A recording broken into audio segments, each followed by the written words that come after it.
తాజాగా ఏదైతే మా నిన్నేమో మారేడుమిల్లి దగ్గర ఎన్కౌంటర్ జరిగితే ఇప్పుడు అక్కడ ఉన్నటువంటి ఇతర ప్రాంతాల్లో జరిగినటువంటి ఎన్కౌంటర్ ఏదైతే ఉందో అది కాస్త కొత్త సంచలనానికి కారణమైంది.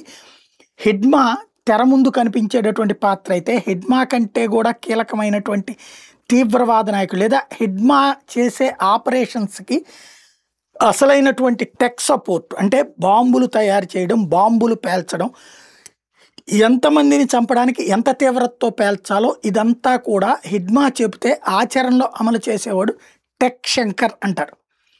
అతన్ని ఎన్కౌంటర్లో లేపేశారన్నట్టు విషయం తేలింది.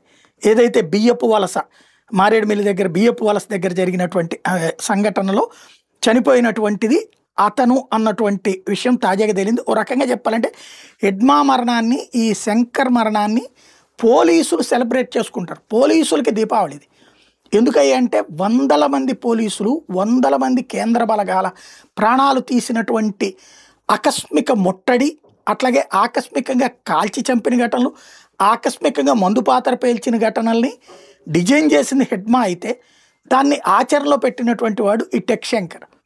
నిన్న హిడ్మా, ఇవాళ టెక్ శంకర్ మరణాలతో మావోయిస్టులకు సంబంధించినటువంటి సైనిక చీఫ్, ఆ సైనిక చీఫ్కి ఆయుధాలు అందించే చీఫ్ ఇద్దరూ లేచిపోయినట్టు అతి పెద్దదైనటువంటి ఎన్కౌంటర్లు అని చెప్పాలి ఇవి.